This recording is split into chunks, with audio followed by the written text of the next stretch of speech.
অনুসরণ, ঐক্যব্রত অনুসরণ, আনন্দব্রত অনুসরণ, জ্ঞানব্রত, শ্রমব্রত,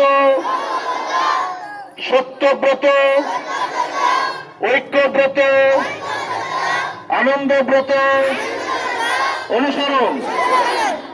এবারে ক্রস হ্যান্ড, গ্যা শস্য ওইয়া, গ্যা শস্য ওইয়া, গ্যা শস্য ওইয়া। এবারে ব্রতচারীর 12 পণ করে আমরা সবাই ভালোবাসবো, গুরুজনকে মানবো, লিখবো পড়বো জানবো,